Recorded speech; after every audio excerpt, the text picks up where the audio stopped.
Bonjour à tous, bienvenue dans cette vidéo consacrée au MH370. Alors aujourd'hui on va réagir un peu à l'actualité, vu que depuis quelques jours des informations commencent à arriver en France sur une nouvelle trajectoire publiée par Richard Godfrey.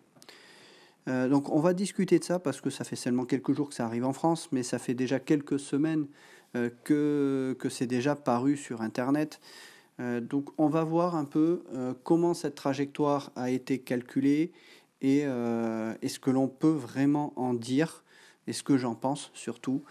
Vous verrez qu'il y a pas mal de points sur lesquels je ne suis pas vraiment d'accord. Tout d'abord, vous avez ici un article de la Dépêche concernant on va dire ce scoop qu'un ingénieur affirme avoir localisé l'épave de l'avion. Vous verrez que je suis beaucoup plus réservé sur tout ça. Voilà. Ce qui est nouveau, c'est surtout ça, c'est que personne n'avait eu l'idée de combiner les données satellites d'Inmarsat avec celles de Boeing, celles des dérives océaniques des débris et enfin celles du réseau WSPR. C'est surtout de ce WSPR qu'on va parler aujourd'hui parce que la nouveauté, c'est surtout d'avoir intégré ces données du WSPR aux trajectoires sur lesquelles planchait déjà l'Independent Group, à savoir des trajectoires qui utilisaient les données Inmarsat, les données de Boeing et également la dérive des débris. Et on verra comment ces nouvelles données s'intègrent dans cette nouvelle étude. Avant de parler de ça, on va parler d'un autre article paru sur News 24 concernant, là encore, des affirmations de Richard Godfrey, qui pour lui, le pilote a peut-être pris les passagers en otage avant le plongeon justement dans l'océan Indien.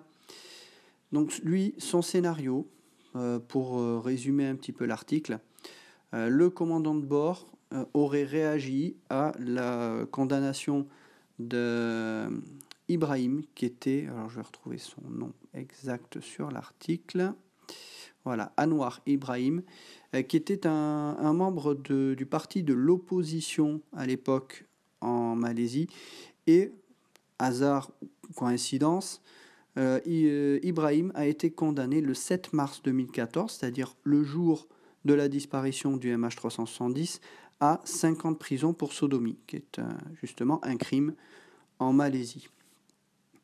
Et donc pour lui, le commandant de bord aurait réagi justement à la condamnation de cette personne parce que le commandant de bord, ça n'est pas dit dans l'article, mais le commandant de bord était un membre du parti politique de l'opposition et un membre du parti d'Ibrahim qu'il connaissait bien. Alors cette piste, elle n'est pas nouvelle.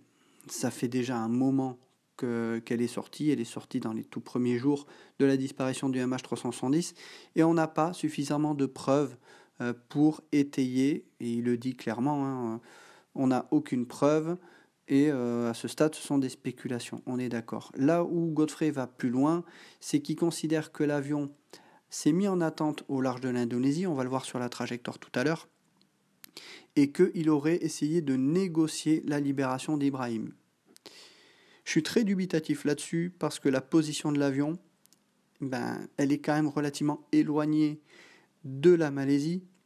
Et donc pour moi, il est trop loin pour pouvoir établir un contact suffisamment stable en radio avec la Malaisie pour faire ce genre de négociation. Donc je suis très très dubitatif sur ce scénario. Là où néanmoins je suis relativement d'accord avec Richard Godfrey, c'est que pour lui, le gouvernement malais, lui pense que le gouvernement malais continue de dissimuler des informations 7 ans plus tard. Et là, je suis relativement d'accord, parce qu'il y a des éléments qui n'ont toujours pas été révélés sur le commandant de bord. On va en parler après.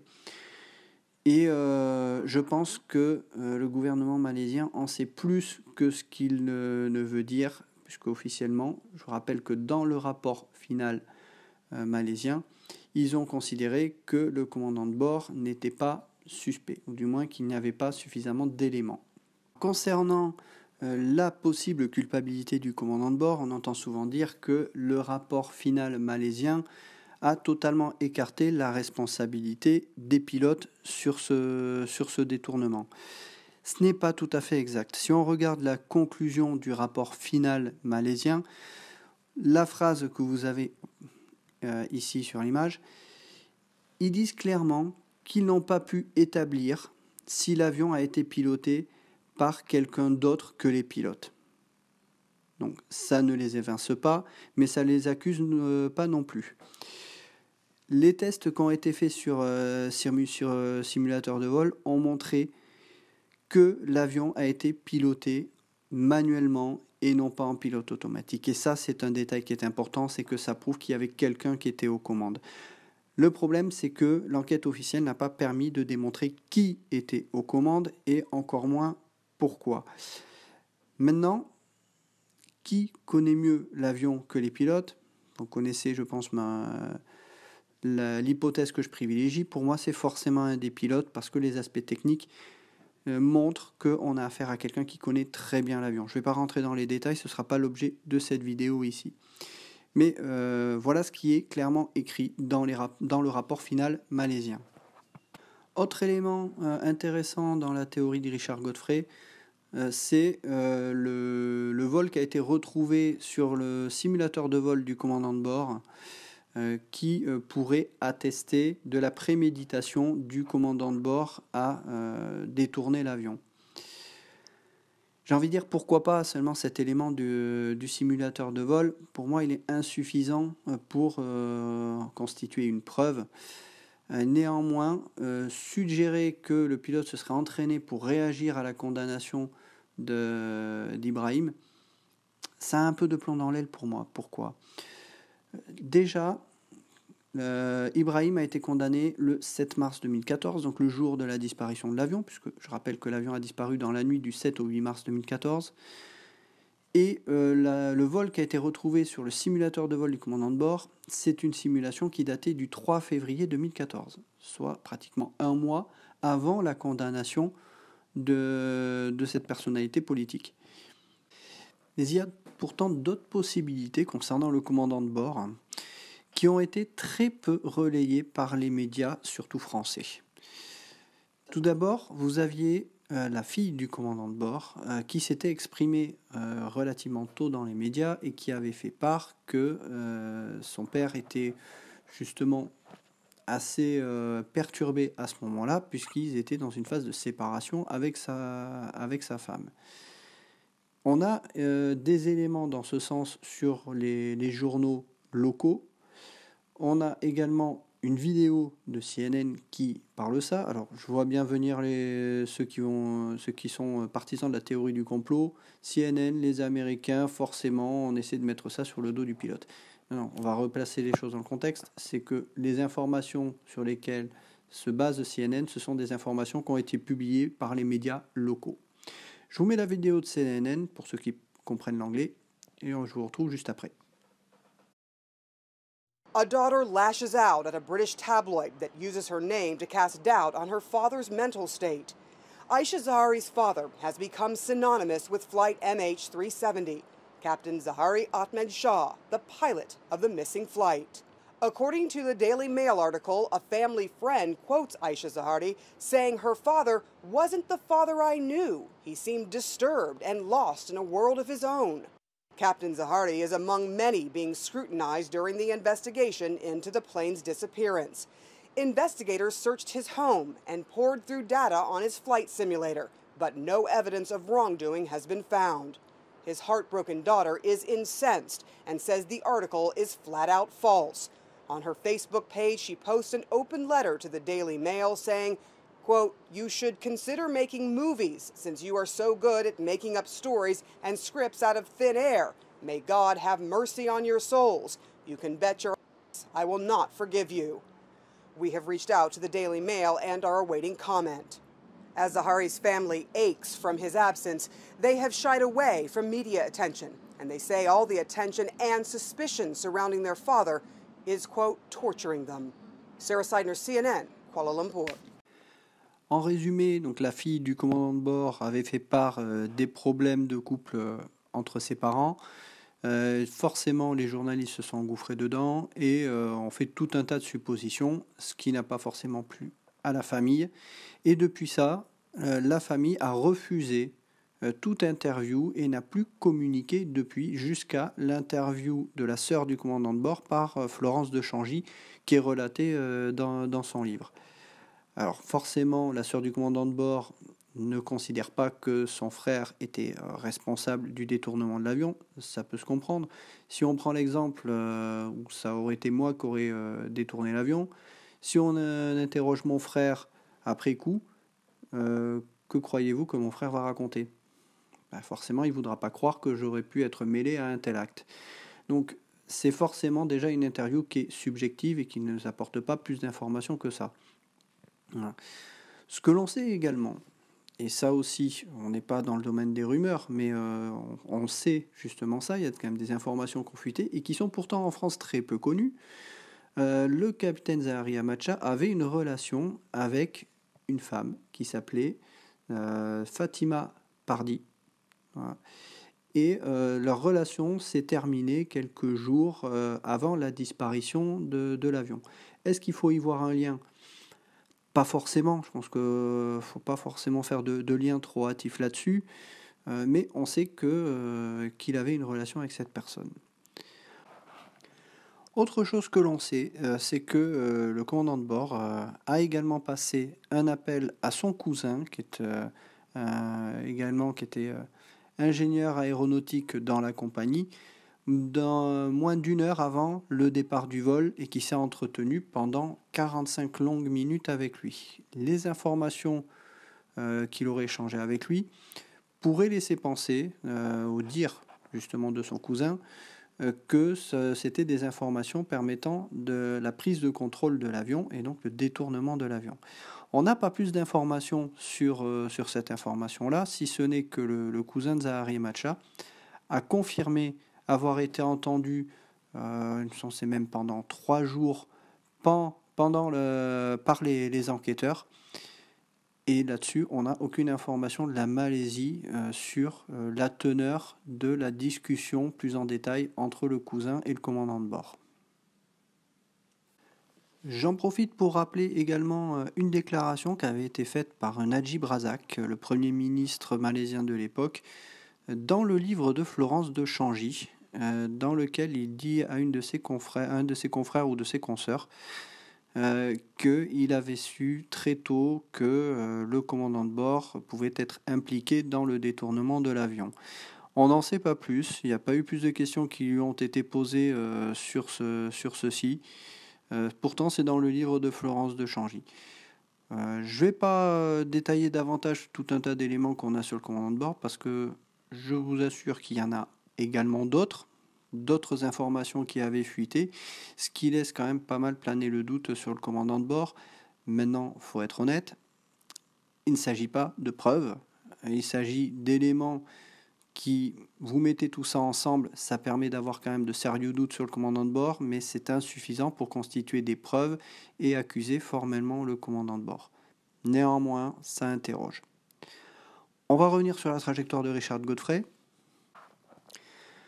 Autre chose qu'affirme Richard Godfrey concernant sa trajectoire, il indique que tous les quatre, donc en gros les quatre calculs qu'ils font par rapport aux données de trajectoire s'alignent sur un point particulier de l'océan Indien. On verra, je suis beaucoup plus réservé là-dessus.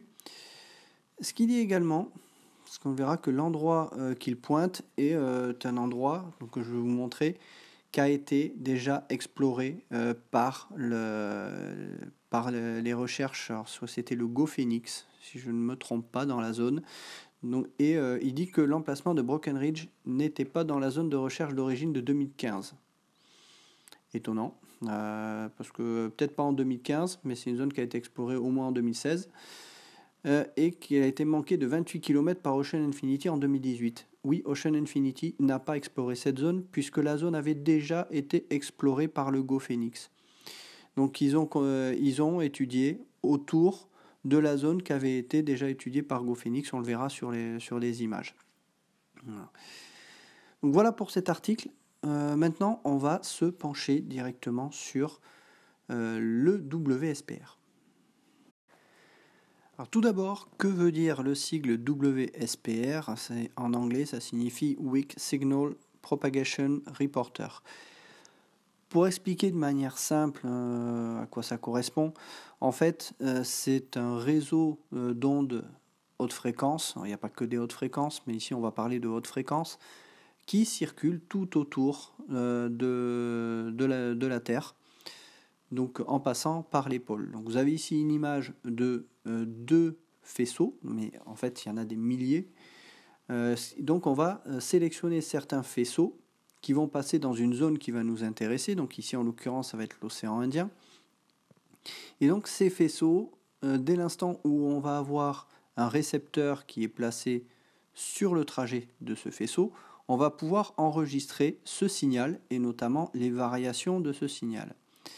Ce qui a été suggéré par un radioamateur à Richard Godfrey, c'est potentiellement d'utiliser les enregistrements des radioamateurs de ces signaux qui sont situés sur des récepteurs, sur des faisceaux qui peuvent représenter un intérêt, en se disant, lorsqu'un avion traverse ce faisceau, il perturbe ce faisceau-là, et donc on peut détecter cette perturbation et déterminer qu'il y a un avion qui a bien traversé ce faisceau.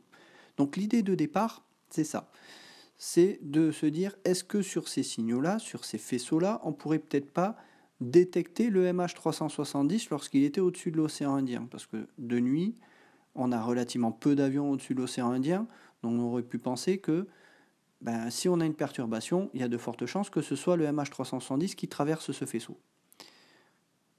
Pourquoi pas? Sauf que c'est très très délicat de pouvoir déterminer que une variation du signal enregistré est vraiment attribuable au MH370. Ça peut très bien être autre chose.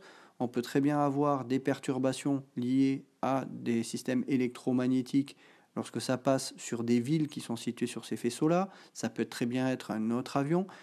Ça peut être également des perturbations de la ionosphère. Donc il y a plein de possibilités, et la façon de pouvoir discriminer les perturbations sur ce signal pour dire il s'agit bien d'un avion et surtout il s'agit bien du MH370, là je serais quand même beaucoup plus réservé sur tout ça. D'autant qu'il faut vérifier les enregistrements en fonction de l'heure reçue de cet enregistrement et de comparer la position possible de l'avion à cette même heure, en tenant compte en plus de la vitesse de propagation de cette onde jusqu'au récepteur. Parce que ça pose un autre problème, c'est que sur ce faisceau-là, on va détecter une variation, mais on ne va pas pouvoir déterminer à quel endroit du faisceau cette variation s'est produite. On ne peut pas déterminer la distance de l'origine de cette variation sur le faisceau par rapport au récepteur. Donc vous voyez que c'est quand même quelque chose qui est assez délicat à utiliser, et en termes de précision, c'est quand même quelque chose qui n'est pas très précis. Donc, la première chose qu'a dû faire Richard Godfrey par rapport à ces signaux, c'est d'essayer déjà de déterminer à quelle heure le MH370 pouvait éventuellement s'être retrouvé sur ces divers faisceaux, de façon à déterminer quel faisceau et surtout à quelle heure on devait prendre l'information pour pouvoir la considérer comme valide. Là aussi, c'est une analyse qui est quand même très subjective et très hypothétique. On va maintenant s'intéresser vraiment à la trajectoire qu'a déterminée Richard Godfrey en intégrant le WSPR, et on a donc cette trajectoire-là. Alors au début, dans les premiers mois, les premiers travaux qui ont fuité des travaux de Richard Godfrey, on n'avait pas en finale la trajectoire complète, on n'avait qu'une partie de la trajectoire, et cette partie de la trajectoire nous montrait un hippodrome d'attente, et ça c'était aussi une révélation que faisait Richard Godfrey, que l'avion était entré dans un circuit d'attente au large de l'Indonésie, et que grâce au WSPR, ça lui permettait de déterminer que l'avion avait fait un circuit d'attente.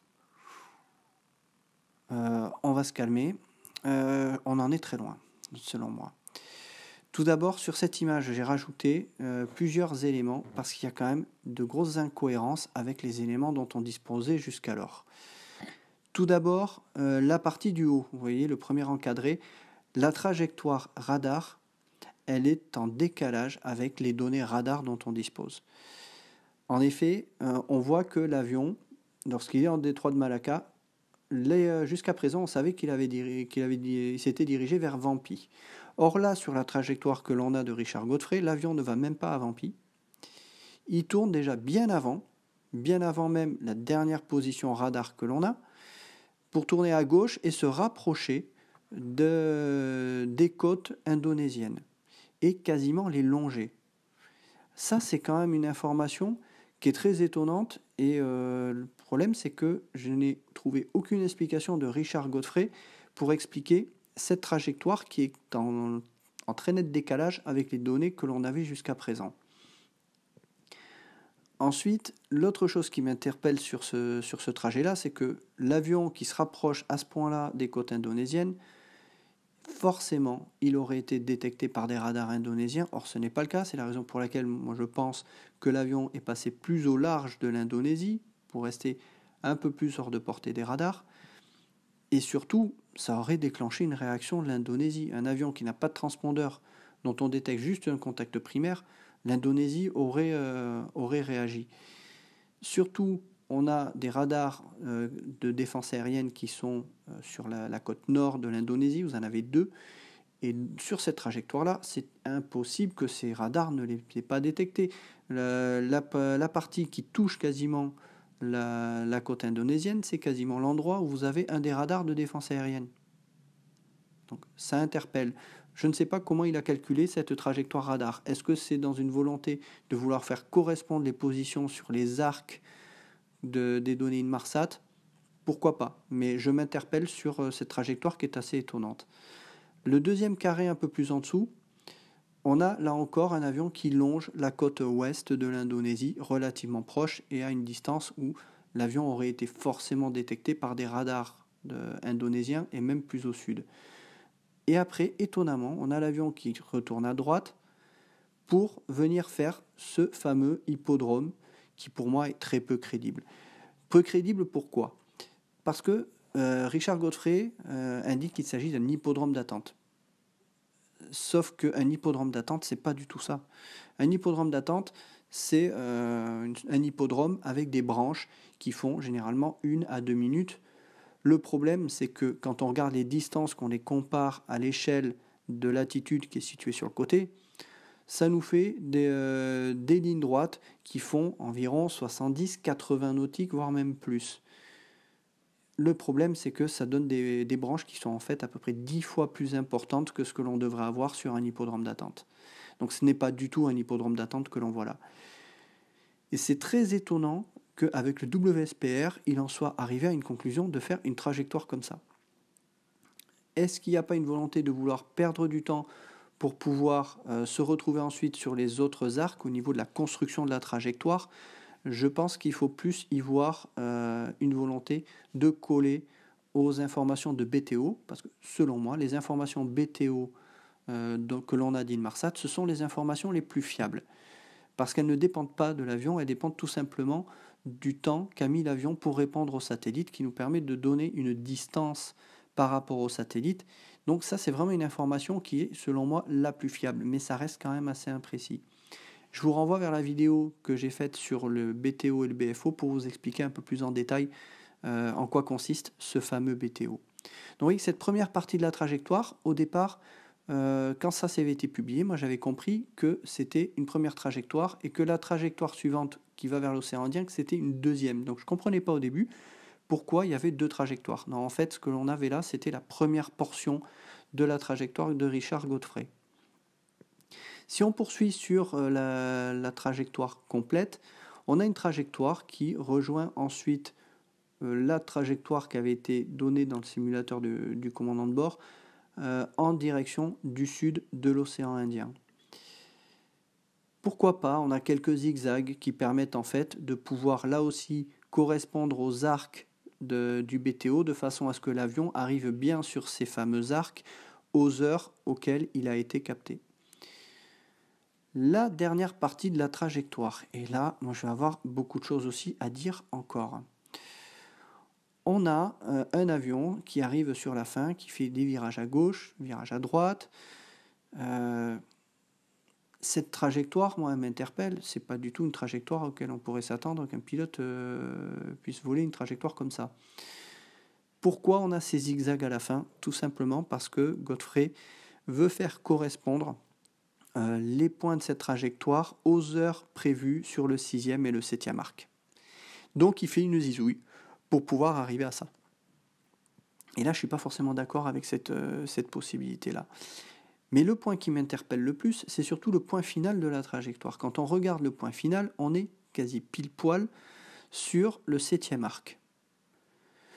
Or, ce que l'on sait, la dernière position de l'avion, que l'on a, c'est-à-dire l'heure du 7e arc, on sait que l'avion, à ce moment-là, il est en vol. L'hypothèse de Godfrey, c'est que l'avion s'est écrasé très rapidement après cette heure-là. Donc il était relativement bas. Le problème, c'est que au moment de ce 7e arc, on ne sait absolument pas à quelle altitude était l'avion. Il pouvait très bien être plus haut. S'il est plus haut, il a plané plus loin, et donc forcément, l'avion n'est pas du tout à proximité directe du 7e arc. Les autorités officielles avaient fait l'hypothèse qu'il n'y avait personne aux commandes et donc ils ont défini une zone de recherche qui était centrée sur ce 7e arc en prenant plus ou moins 30 nautiques, c'est environ 50 km, de part et d'autre du trait du 7e arc. Et donc ils ont défini des explorations sous-marines et la zone qui est donnée par Richard Godfrey est une zone qui a été explorée par le GoFenix. C'est une zone qui n'est pas particulièrement accidentée. Donc, pour moi, si l'avion avait été à cet endroit-là, comme le dit Richard Godfrey, il aurait été détecté par l'exploration du GoFenix. Voilà pourquoi je doute fortement de l'analyse de Richard Godfrey sur ce point-là, parce que cette zone a été largement explorée par le GoFenix. Ce qui est vrai, c'est que Ocean Infinity n'a pas exploré cette zone, puisque Ocean Infinity a exploré autour de la zone explorée déjà par le GoFenix. Ce que vous avez sur l'image là, que j'ai un peu plus zoomé, c'est dans la portion qui est dans l'encadré en vert, qui est la zone qui était proposée par le CSIRO à l'époque de cette image. Et c'est cette zone, donc entre les lignes jaunes et les lignes vertes, qui ont été explorées par le Ocean Infinity. Et après, ils ont continué plus au nord le long du 7e arc. Autre chose qui est totalement inexacte dans ce que dit Richard Godfrey, il dit que l'avion pourrait être sur Broken Ridge. Sauf que quand on regarde la position qui est donnée par son étude, elle n'est pas sur Broken Ridge. Broken Ridge est en fait plus au nord. Alors vous avez une ligne de montagne verticale que l'on peut voir qui s'étend du nord vers le sud, mais on n'est pas sur une faille comme Broken Ridge qui est plus au nord. Donc je ne suis pas forcément d'accord sur le fait que l'exploration n'aurait pas vu l'avion à cet endroit-là. Pour moi, ça ne correspond pas. La précision de détection au sonar dans cette zone-là n'est pas une zone qui est particulièrement accidentée. Donc pour moi, l'avion aurait forcément été détecté, c'est une évidence. En conclusion, vous l'avez compris, pour moi, cette révélation n'est absolument pas une révélation. Il y a énormément de coquilles dans ce travail, mais surtout, je suis très très dubitatif sur la précision que peut apporter le WSPR aux études déjà faites par l'Independent Group. C'est aussi un reproche que je fais régulièrement à l'Independent Group, qui fait pourtant du très bon travail, je ne dis pas le contraire, mais ce que j'ai tendance à leur reprocher, c'est d'utiliser parfois des données qui sont extrêmement techniques. Alors c'est des personnes qui savent manipuler ces données, c'est indéniable, elles sont extrêmement techniques, le problème c'est qu'elles sont parfois très peu fiables, et je trouve que l'Independent Group, globalement, est un peu trop optimiste parfois sur la précision qu'ils peuvent accorder aux données. C'est déjà quelque chose que j'avais reproché lors de leur calcul sur le BFO à la fin du vol, donc lors du 7e arc, où ils considéraient que ce BFO était suffisamment fiable pour pouvoir déterminer que l'avion avait un taux de descente important, jusqu'à même déterminer le taux de descente précis, je crois que c'était aux environs de 12 000 pieds par minute.